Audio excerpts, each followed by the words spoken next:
जो ही इंसानों ने दुनिया के ऊपर इस ज़मीन के ऊपर अपनी सरगर्मियाँ शुरू की और उनमें लालच पैदा हुआ। शहर बदर किए जाने में सबसे पहले हज़रत इब्राहीम अलैहिस्सलाम थे, जिनको उनके शहर से नमरूद ने निकाल दिया। इसलिए देखेंगे आज तक हम मुसलमान भी उनको खराज तहसीन पेश करते हैं। हम नमाज में दरूद इब्राहिमी पढ़ते हैं। उनका तल्लक जो है वो ज्यूज़ के साथ भी है, क्रिश्चियन के साथ भी है, वो सब के कॉमन एंसेस्टर हैं। उसके बाद जो दूसरा बड़ा वाक़या कुरान मजीद में है वो है हज़रत मूसा अलैहिस्सलाम के इनकलाब का। गुलामों को, कलीज़ों को जो इस्लाम कबूल करते थे उनको तरह तरह की सज़ाएँ दी, जिसमें हज़रत बिलाल शामिल हैं। वो कहता मुझे समझ तो आती है, लेकिन अगर हम इस्लाम कबूल कर लें तो मेरी सरदारी ख़त्म हो जाएगी। मक्का में सर्वाइव करना मुश्किल था। मक्का से बाबुल मंदब तक पहुंचना कितना मुश्किल था। यहूदी थे, जो जूस के मुस्लिम कबाइल थे, वो कम अज़ कम उनमें एक चीज़ मुश्तरक थी उस वक़्त कि वो भी एक खुदा को मानते थे। रसूलुल्लाह सल्लल्लाहु अलैहि वसल्लम की ज़िंदगी में ही उनके ख़िलाफ़, इस्लाम के ख़िलाफ़ साजिशें शुरू हो गई। बिस्मिल्लाहिर्रहमानिर्रहीम, अस्सलाम वालेकुम नाज़रीन। Understanding current world unfold Pakistan में आप सबको खुश आमदीद कहते हैं। हमारा आज का प्रोग्राम बहुत स्पेशल होने वाला है और इस प्रोग्राम में हम 5 से 6 एपिसोड्स रिकॉर्ड करेंगे स्पेशली आपके लिए, हमारी आवाम के लिए। मुहर्रम उल हराम का महीना चल रहा है और ये मुसलमानों के लिए, उम्मत मुस्लिमा के लिए नहायत अक़ीदत का महीना है और इससे हमें बहुत कुछ सीखने को मिलता है। लेकिन इस महीने के हवाले से और इसकी तारीख़ों के हवाले से और प्रैक्टिसेस के हवाले से बहुत ज़्यादा डाउट्स पाए जाते हैं सोसाइटी के अंदर। वो जितने भी डाउट्स हैं हम उनको क्लैरिफाई करने की कोशिश करेंगे। जो आपके ज़हनों में सवालात हैं उन सवालों का जवाब देने की कोशिश करेंगे। इसकी इम्पोर्टेंस क्या है and what is the reality of this month. हम कोशिश करेंगे अपनी 5 से 6 एपिसोड्स में आपको इन तमाम तर सवालों के जवाब मिल जाएं। हमारे साथ मौजूद हैं नहायत ही मोहतरम प्रोफेसर डॉक्टर मोहम्मद यूसुफ अमान साहब। अस्सलाम वालेकुम सर। वालेकुम अस्सलाम। कैसे हैं सर आप? मैं बिल्कुल ठीक हूँ सर। बहुत अच्छा लगा आपको देख के after a long time. Last week तो नहीं हो पाई थी मुलाकात। सर बड़ी एक इम्पॉर्टेंट हमारी ये सीरीज़ जो है ये बड़ा एक अच्छा आइडिया था, बड़ा एक अच्छा इनिशिएटिव है जो कि हमने इसका आगाज़ किया है। सबसे पहले तो सर मैं ये जानना चाहूँगा आपसे कि ये हक़ और बातिल के माबैन जो लड़ाई है ये शुरू कब से हुई? तारीख़ी अगर इसका मुताल्ला किया जाए तो ये फ्रॉम वेयर इट स्टार्टेड? ये मार्का हक़ व बातिल जो है, जो ही इंसानों ने दुनिया के ऊपर, इस ज़मीन के ऊपर अपनी सरगर्मियाँ शुरू की और उनमें लालच पैदा हुआ, हिर्स व हवा पैदा हुई, इक़्तिसादी और समाजी और इस किस्म की चीज़ें। तो पहला जो एक वाक़या है वो हाबील और काबील का है, जिसमें हाबील हक़ पे था और कबील और काफ कातल तौर पर याद रख सकते हैं आप। तो वो इसमें हुआ। उसके बाद चीज़ें आगे चलती गई, मुख्तलिफ पैगम्बर आए, उन्होंने अपना फ़राइज़ अंजाम दिए। उसमें जो है हमारे पास जो कुरान मजीद में 3 बड़े वाक़यात हैं, 3-4 वाक़यात हैं। एक इनकलाब इब्राहिमी, हज़रत इब्राहीम अलैहिस्सलाम ने जो किरदार अदा किया, 3 बर्रे आज़मों में उन्होंने इस्लाम को फैलाया। वो इराक़ से चले, तुर्की तक गए, फिर फ़लस्तीन आए, फिर मिस्र गए, फिर वापस आए, फिर मक्का आए। उनकी मैक्सिमम ट्रैवलिंग है और उन्होंने एक बुनियाद रखी। इसलिए देखेंगे आज तक हम मुसलमान भी उनको खराज तहसीन पेश करते हैं।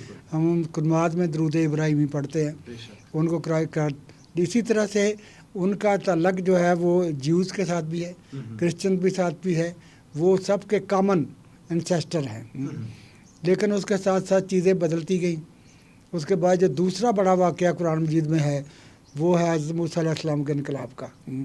हज़रत मूसा अलैहिस्सलाम ने बहुत बड़ा किरदार अदा किया। उन्होंने बिल्कुल एक मज़लूम कौम जो उस वक़्त बनी इसराइल थी, जो फ़िरौनों से मार खा रही थी, उनको वहाँ से माइग्रेट करवाया। एक्सोडस बड़ा मशहूर है।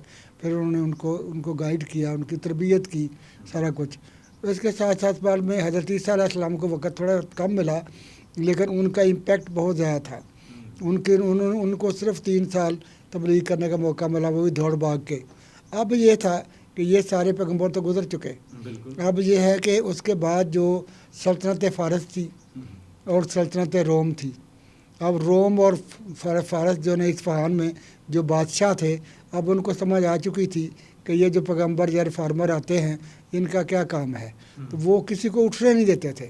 पहले कुछ मौका मिल जाता था और उस मौके में भी उन्होंने जो थे पैगम्बरों को, कईयों को आरों से चीरा, कईयों को मारा, कईयों को मुल्क बदर किया, शहर बदर किया। शहर बदर किए जानों में सबसे पहले हज़रत इब्राहीम अलैहिस्सलाम थे, जिनको उनके शहर से नमरूद ने निकाल दिया। तो ये सारी चीज़ें होती रहीं। लेकिन अब ये है कि ये वाक़यात जो थे वो शुरू से ही जो कोई सर उठाता है उसको वहीं वो कुचल देते थे, कोई पॉसिबिलिटी नहीं थी। उस वक़्त एक पॉसिबिलिटी रह गई थी कि सराय अरब से एक तारीख उठे। वहाँ पे कुदरत ने ऐसा एहतमाम किया हुआ था कि हज़रत इब्राहीम की एक इस्माइली शाख कह ले, एक उनके इसहाक बेटे थे जिनके जूज एंड क्रिश्चियन उनके साथ आजकल अटैच है। वैसे तो वो मुसलमानों के उतने ही काबिल एहतराम है सब कुछ, लेकिन उसके बाद जो हज़रत इस्माइल का जो था इसमें मक्का में वो एक था, ये एक डेजर्ट था, इसमें यहाँ से एक सिलसिला शुरू हुआ। ठीक है। तो रसूल अकरम सल्लल्लाहु अलैहि वसल्लम ने एक ऐसे इनकलाब की बुनियाद रखी जो बड़ा अजीम तर इनकलाब था। अब मक्का में उस वक्त क्या था? मक्का में उस वक्त बनु उमैया की हुकूमत थी। एट दैट टाइम जब इस्लाम का शुरू है तो उनका जो मक्का के सरदार थे, बड़े बड़े सख्त गीर थे, उन्होंने रसूल अकरम सल्लल्लाहु अलैहि वसल्लम 13 साल मक्का में तबलीग की, लेकिन कोई ख़ास कामयाबी नहीं हुई। चंद मुट्ठी भर मुसलमान हुए, वो भी गुलाम और कनीज़ें, बिल्कुल बड़े कबीलों में से कोई भी नहीं था। ये हज़रत उमर और हज़रत अबू बकर के कबीले भी छोटे कबीलों में शुमार होते थे। अच्छा। हाँ जी, बड़े कबीले मैया थे और इस तरह के लोग थे जो बाकी थे, जिनके पास वेल्थ थी, पावर थी। कबीला बनी अब्दुलदार था, इस तरह की चीज़ें थे, जंगजू थे। उन्होंने इस्लाम कबूल नहीं किया बल्कि रुकावटें पैदा की। उन्होंने गुलामों को, कनीज़ों को जो इस्लाम कबूल करते थे उनको तरह तरह की सजाएँ दी, जिसमें हज़रत बिलाल शामिल हैं, हज़रत ज़ैद शामिल है, हाँ जी, सुमैया और यासर शामिल है, जिनको कत्ल कर दिया मार मार के। इस्लाम के पहले शहीद हैं यासर और सुमैया। उन्होंने जो है ना पूरा स्टैंड लिया कि हम रसूल के साथ हैं और हम उनके साथ हैं, किसी तरह से नहीं है। अब ये देखें यहाँ पे एक और बड़ी बात है कि इस सारे वाक़या के बाद आगे चीज़ें चलती हैं। अब इसमें यह है कि इस्लाम जो है ना वारा खाने की बात है। वो अब हज़रत बिलाल को वारा खाता था। हज़रत बिलाल हबशी थे, अनपढ़ थे, लेकिन उनको वारा खाता था। उन्होंने कबूल किया, उसके लिए जान कुर्बान कर दी, मारें खाई, कुर्बानियाँ दी। और अबू जहल, जिसको वो अबू अल हकम कहते थे, हिकमत का बाप, यानी अक्लमंद पढ़ा लिखा, उसको नहीं वारा खाता था। वो कहता मुझे समझ तो आती है, लेकिन अगर हम इस्लाम कबूल कर लें तो मेरी सरदारी ख़त्म हो जाएगी, ये मुझे कनीज़ और गुलाम आज़ाद करने पड़ेंगे, तो इसलिए उसको वारा नहीं खाता था। ये वारा खाने की बात है। मतलब वो जानता था कि ये हक़ है, लेकिन चूँकि अपने मफादात उसके और थे, तो इस वजह से वो नहीं इस्लाम कबूल कर रहा था। गुलामों और कनीज़ों को वारा खाता था। उनको एक विजन नज़र आता था कि रसूल अकरम सल्लल्लाहु अलैहि वसल्लम जो कह रहे हैं कि ये हमारी आज़ादी होगी, हमारी आइंदा नस्लें संवर जाएंगी, उन्होंने बढ़ बढ़ के कुर्बानियाँ दी। लेकिन अब देखें, शुरू में बहुत मसला हुआ कि वो मक्का में सर्वाइव करना मुश्किल था। फिर उन्होंने कहा कि हम किसी और जगह चले जाते हैं, वहाँ से इसको बुनियाद बना के आगे बढ़ते हैं। चुनांचे पहली हिजरत हबशा हुई, जो हम ये आबनाए बाबल मंदब जहाँ से वो क्रॉस किया उन्होंने। आप इमेजिन करें, आप इसका नक्शा देखें, आप मक्का से बाबल मंदब तक पहुँचना कितना मुश्किल था। पत्थरों, पहाड़ों, सख्त किस्म के रास्तों में डिस्टेंस ट्रैवल करके लोग उधर पहुँचे इस मकसद के लिए। उनकी कमिटमेंट इतनी स्ट्रांग थी, कमिटमेंट इतनी स्ट्रांग थी, हमने किसी दूसरी जगह जाके हम ये इनकलाब बर्पा करना है। लेकिन वहाँ पे बाकियों का पहुँचना मुश्किल था, रास्ते में समुंदर भी था, रास्ता दुश्वार गुजार का। दूसरी जो हिजरत थी, हिजरत मदीना जिसको कहते हैं, उसमें फिर लोगों ने उधर का रुख किया। मदीना एक निस्बतन कम सख्त गीर इलाका था, एक मिडिल क्लास कह लें आप, एग्रीकल्चरिस्ट कह लें, तो वहाँ पे इन्होंने बुनियाद की। दूसरा ये है कि मदीना में जो थे वो यहूदी थे, जो जूज के मुस्लिम कबाइल थे, वो कम अज़ कम उनमें एक चीज़ मुश्तरक थी उस वक़्त कि वो भी एक खुदा को मानते थे। तो इनका उनके साथ मिसाक मदीना हुआ, सारी चीज़ें आगे चली, इस तरह चीज़ें आगे चलती रहीं और इस्लाम कामयाब हो गया। जब कामयाब हो गया तो फिर कई किस्म के मसले मसाइल शुरू हो गए। अब यह है कि ये सारा जो वाक़यात हैं आगे, जो खुलफा राशिदीन का ज़माना गुजर गया, रसूल अकरम सल्लल्लाहु अलैहि वसल्लम की रिलत के इमीडिएट बाद, बल्कि तारीख़ के ऐसे वाक़यात में भी हैं कि रसूल सल्लल्लाहु अलैहि वसल्लम की ज़िंदगी में ही उनके ख़िलाफ़, इस्लाम के ख़िलाफ़ साजिशें शुरू हो गई। क्योंकि जो पुराने सरदार थे उनको ये जो ना गरीबों का और ये मजलूमों का और गुलामों का और कनीज़ों का गलबा हासिल करना किसी तरह भी बर्दाश्त नहीं था। تو اس کے بعد انہوں نے یہ کیا کہ یہ اس کے بعد امیجیٹلی رسول اللہ کے بعد جو خلفاء راشدین کا جو مسلمانوں کے لیے بہت بڑا ہے کہ بڑا مقدس اور بڑا اچھا دور ہے کہ جس میں امیجیٹلی رسول اللہ کے صحابہ صلی اللہ علیہ وسلم کے جو ساتھ تھے وہ اس میں تھے، ان کا کردار کے لحاظ سے بڑی بڑی مثالیں دی جاتی ہیں۔ ایگزیکٹلی، لیکن ان صحابہ کرام کو خلفائے راشدین میں سے بھی آپ بتا رہے تھے بھی کہ 3 کو شہید کیا گیا، ہاں جی، اور شہید کرنے والے کون تھے؟ مسلمان۔ آپ یہ دیکھیں کہ یہ ہے تو حالات تھے، تو انہوں نے 3 یہ واقعہ کربلا تو بڑا بعد میں شروع ہوا ہے، 50 سال بعد رسول اللہ کی رحلت کے، یہ تو ودن 30 ایئرز، فرسٹ 30 ایئرز مسلمانوں نے مسلمانوں کا قتل شروع کر تین دیا خلفاء تھا، راشدین قتل کیے گئے، شہید کر دیا، اور ایک کو مسجد نبوی میں قتل کیا گیا، ایک کو گھر میں قتل کیا گیا، ایک کو مسجد کوفہ میں قتل کیا گیا۔ تو یہ تو وہ ان کو چین سے نہیں بیٹھ رہے تھے جن کو اسلام کے غریبوں، مظلوموں، غلاموں، کنیزوں نے شکست دی تھی، وہ تو ان کا نہیں تھا کسی طرح سے واپس کس طرح سے ہم کنٹرول حاصل کر لیں۔ پھر جو آپ کا ہے اس میں سے پہلے آپ دیکھیں فتح مکہ، یہ 21 سال ہو چکے تھے تب تک اسلام کو تبلیغ کرتے ہوئے مدینہ میں، مکہ میں۔ فتح مکہ ہوا 8 ہجری میں، تو اس وقت 8 ہجری میں جو فتح مکہ ہوا تو اس وقت جو ہے نا مکہ کے جو حضرت ابو سفیان کہہ لیں ان کی جو حویلی تھی، ان کے گھر میں تھا، ان کو پناہ گاہ قرار دے دیا گیا۔ لیکن اب یہ دیکھیں کہ انہوں نے، اس میں سوال ہے بہت بڑا، کیا انہوں نے اسلام قبول کیا یا صرف سرنڈر کیا؟ جب ان کی طاقت کم ہو گئی، ان مزید نہیں لڑ سکتے تھے، تو انہوں نے سرنڈر کیا، ہتھیار ڈالے، لیکن انہوں نے ایک کیموفلاج کر کے ایک نیا روپ دھار کے وہ اسلام کے اندر داخل ہو گئے، اور اس پہ پھر ان کوششیں کی اسلام پہ ہم نے قبضہ کرنا ہے، کسی طرح سے دوبارہ اپنا دور واپس لانا ہے، جس میں وہ بعد میں آہستہ آہستہ کامیاب بھی ہوئے۔ اور اس میں کون کون سے قبائل تھے؟ اس میں بنو امیہ مین تھا، مین بنو بہت بڑے بڑے سردار سبھی تھے۔ پھر آپ دیکھیں کہ حضرت یہ سارے خلفائے راشدین کے زمانے میں جب آخر میں حضرت علی کا دور آیا، جی جی، جب بڑے قبیلے جو تھے کسی نے حضرت علی کی بیعت نہیں کی، حضرت علی کی بیعت کرنے والے انصار مدینہ تھے، جنہوں نے جو کہ مڈل کلاس کے لوگ تھے، غلام تھے، یہ عمار یاسر تھے، حضرت بلال تھے، اس طرح کے لوگ تھے جنہوں نے ان کا بھرپور ساتھ دیا، اور وسیع عام جو تھا جو تھے لوور کلاسز وہ حضرت علی کے ساتھ تھی۔ تو یہ ڈاکٹر صاحب، یہ حضرت علی رضی اللہ تعالیٰ عنہ، ان سے جو ہے یہ بغض کی وجہ کیا تھی ان کی، یہ منافقین کی؟ وجہ یہ تھی کہ حضرت علی جو ہیں وہ اسلام کے ہیرو تھے۔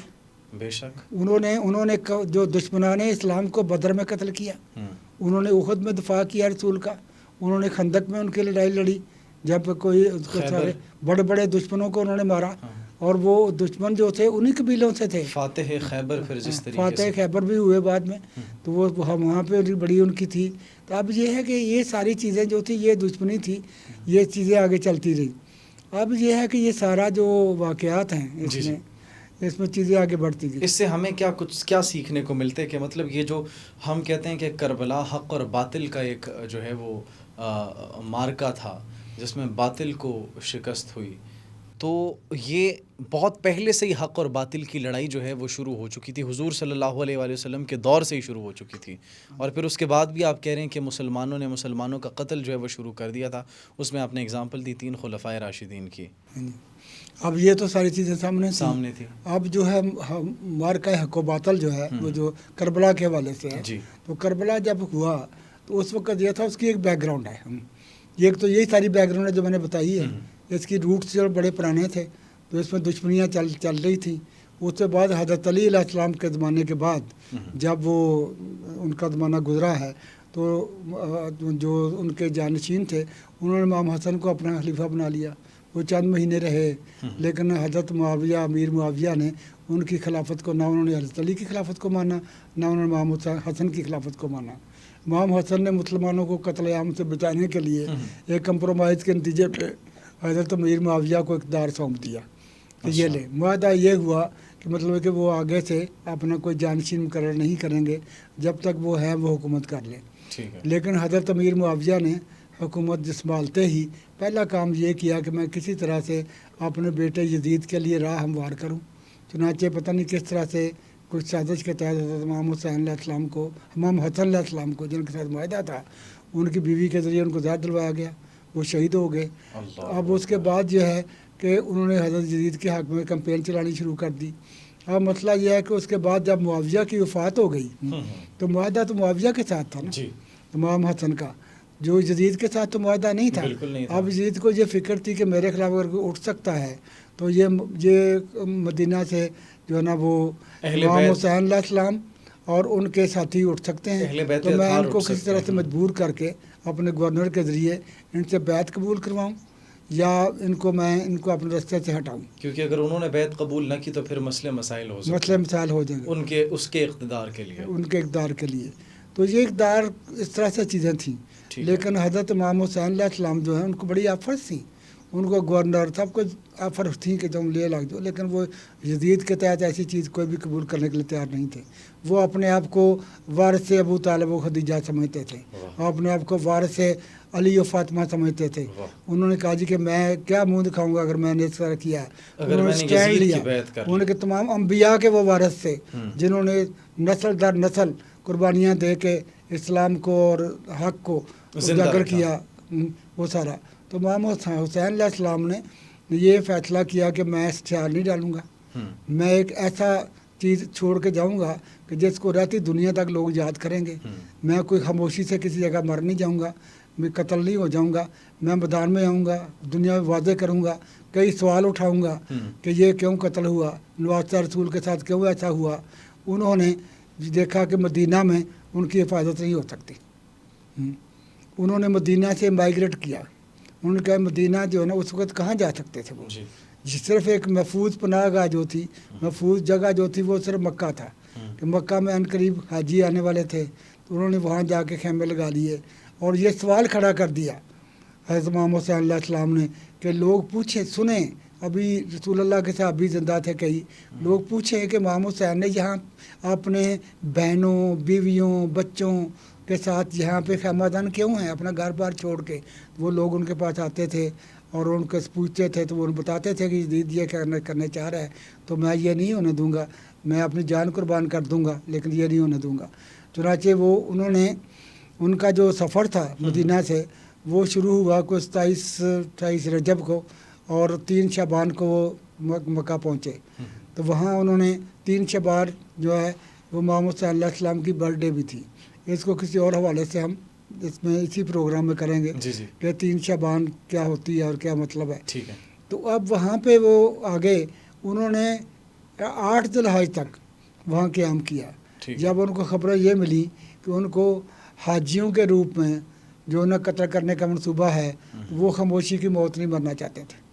اس وقت جب وہ مکہ پہنچے تو پورے عالم اسلام میں سے صرف ایک کوفہ تھا جہاں کے لوگ کہتے تھے کہ ہمارے پاس آ جائیں، ہم تو آپ کو اپنا امام مانیں گے، آپ کا لیڈر مانیں گے اور یہاں آپ کی حکومت قائم کریں گے۔ کوئی اور آپشن نہیں تھی۔ یہ جو وجہ تھی یہ کو مدینہ کے لوگوں نے نہیں کی، یہ مکہ کے لوگوں نے نہیں کی، یہ وجہ نہیں ہے کہ وہ نہیں کرنا چاہتے تھے، ان کے دل میں بہت احترام تھا امام حسین علیہ السلام کا، لیکن وہ ان میں وہ واریر نہیں تھے، وہ جنگجو نہیں تھے۔ کوفہ کے لوگ جنگجو تھے، کوفہ تو بنا ہی جنگجوؤں سے ہے۔ کوفہ کے حوالے سے بھی سٹوری ڈاکٹر صاحب ہم ڈیٹیل میں ڈسکس کریں گے کہ کوفہ نے پھر کس طریقے سے کیا سلوک کیا اور وہاں پر کیا کچھ واقعات ہوئے۔ میں آپ سے ایک بات جاننا چاہ رہا تھا، کچھ ڈاؤٹس ہوتے ہیں لوگوں کے اور وہ کہتے ہیں کہ حضرت امیر معاویہ جو ہیں وہ بھی صحابی رسول تھے، دوسری طرف آل رسول تھے، تو ہمیں اس بحث میں جو ہے وہ نہیں پڑھنا چاہیے۔ تو میں چاہتا ہوں کہ جاتے جاتے آپ اس پہلی ایپیسوڈ کے اینڈ میں ہمیں یہ بتاتے چلے کہ یہ جو ایک بحث لوگ کرتے ہیں کہ اس کے ساتھ نہیں ہونا، اس کے ساتھ نہیں ہونا، اس کے خلاف نہیں جانا، تو آپ اس کو ایلیبوریٹ یا جسٹیفائی کر کے بتا سکتے ہیں؟ یہ آپ نے ایک واقعہ بھی بڑا زبردست سنایا تھا۔ دیکھیں ایک آپ نے مجھے سوال بتایا کہ ایک سوال کیا اسٹیج پر اور وہ سب خاموش ہو گئے تھے ابوالکلام آزاد نے، تو اس میں یہ تھا کہ وہ اس طرح سے ہے کہ دہلی میں پری پارٹیشن برٹش پیریڈ میں اس میں ایک مذاکرہ ہوا، اس میں ایک سیمینار کہہ لیں، اس کا عنوان تھا حضرت امیر معاویہ کاتب وحی کے نام سے۔ لوگ آ رہے ہیں حضرت معاویہ کی تعریفیں کر رہے ہیں اور ان کی بیان کر رہے ہیں کہ ان کی یہ قربانیاں ہیں، یہ ان کی کنٹریبیوشن ہے وغیرہ وغیرہ۔ لیکن اس وقت مولانا ابوالکلام آزاد جو تھے وہ بھی وہاں پہ موجود تھے، وہ اسٹیج پہ آئے، انہوں نے کہا جی میں صرف ایک فقرہ بولوں گا، اس کے بعد اب میں کھڑا رہوں گا जितनी देर आप कहेंगे और जिसने जो उसके मजबूर से इख्तलाफ करना है वो कर ले, हाँ जी मैं उसका जवाब दूंगा। उन्होंने जो फ़िक्रा बोला वो ये था कि मुआविया की तारीफ़ सिर्फ ये है कि हज़रत मुआविया की तारीफ़ सिर्फ ये है कि मुआविया का बाप अबू सुफियान मोहम्मद का दुश्मन, जब तक वो ज़िंदा रहा जंगें करता रहा, बदर उखर खंदक सब, हाँ जी जो, और मुआविया ख़ुद अली का दुश्मन और मुआविया का बेटा यजीद हुसैन का दुश्मन। इस पे किसी को इख्तलाफ है तो मेरे से बात कर ले, मुझे सवाल पूछ ले तो मैं उसको साबित करूँगा। किसी ने सवाल नहीं पूछा क्योंकि ये एक हकीकत थी, रोशन ख्याल की हकीकत थी। अब ये है कि ये सारी चीज़ें जो हैं इसमें जो है वो चीज़ें आगे बढ़ी हैं। बुनियादी तौर पर ये होती है कि एक नया नज़रिया होता है, नज़रिए के ऊपर अमल होता है सारी चीज़ें। तो ये चीज़ें जो है ना वो आगे बढ़ी। कुरान एक नज़रिया था ना, फिर उसके बाद उस पर अमल करने वाले होते हैं, वो चीज़ उनसे लोग सीखते हैं। जी जी। हाँ जी, तो मैं ये कहूँगा कुरान वो किताब है जो दरस इनकलाब है, इनकलाबात से भरी पड़ी है। इनकलाब इब्राहिमी, इनकलाब मूसवी और फिर इनकलाब मोहम्मदी रसूल अकरम सल्लल्लाहु अलैहि वसल्लम के हवाले से। तो कुरान वो किताब है जो दरस इनकलाब है, हमारा वो रसूल है जो उसवा रसूल है, तमाम रसूलों के उसवा, हम उसको फॉलोअर हैं उसके। ये एक ऐलान है, एक किस्म का एक नारा है। अली का तर्ज ज़िंदगी मुनाफ़क़त की मौत है, जो अली ने हर मैदान में स्टैंड लिया है। हम ये नहीं कहते कि बाकियों ने नहीं लिया, उन्होंने भी लिया है, लेकिन हज़रत अली का जो कंट्रीब्यूशन है जंग बदर में, जंग उहद में, जंग खंदक में, हज़रत अली ने एक दिन भी कुफर में नहीं गुजारा। फिर उनका सबसे बड़ा जो कारनामा है कि रसूल अकरम सल्लल्लाहु अलैहि वसल्लम हज़रत फ़ातिमा की अपनी बेटी की शादी उनके साथ की, जिनके बहुत सारे उम्मीदवार थे, बड़े बड़े सहाबा उम्मीदवार थे, लेकिन हज़रत अली को उन्होंने ये एजाज़ बख्शा कि उसके बाद हज़रत फ़ातिमा की औलाद में से लोग आए इमाम हसन हुसैन जिन्होंने इस्लाम का बेड़ा उठाया, उन्होंने अपनी जानें कुर्बान कर दी, लेकिन उन्होंने मतलब है कि इस्लाम को और उजागर किया, अपने खून से उनको सेंचा। बेशक ऐसे ये हज़रत अली रज़ियल्लाहु ताला अन्हु की अगर हम तारीफ़ बयान करें तो मेरे ख़्याल से दिन कम पड़ जाएंगे, रातें कम पड़ जाएंगी, महीने कम पड़ जाएंगे, कॉन्वर्सेशन ख़त्म नहीं होगी। नेक्स्ट एपिसोड में सर यहीं से हम कॉन्वर्सेशन का आगाज़ करेंगे। जिस तरीके से आपने बताया कि हज़रत इमाम हुसैन वो ख़ैमे लगाकर अपनी फ़ैमिली के साथ मौजूद थे, हक़ की आवाज़ को बुलंद करने के लिए, दीन इस्लाम की हुर्मत के लिए, दीन इस्लाम की हिफाजत के लिए। यहीं से sir next programme, next episode का हम आगाज़ करेंगे। नाज़रीन, इसी के साथ मैं आपसे इजाज़त लेना चाहूँगा। उम्मीद है कि आपको बैकग्राउंड थोड़ा बहुत जो है वो पता चल चुका हो। कमेंट सेक्शन में अपनी कीमती राय से ज़रूर आगाह कीजिएगा। मुझे और प्रोफेसर डॉक्टर मोहम्मद यूसुफ फ़वान साहब को इजाज़त दीजिए। अल्लाह निगहबान।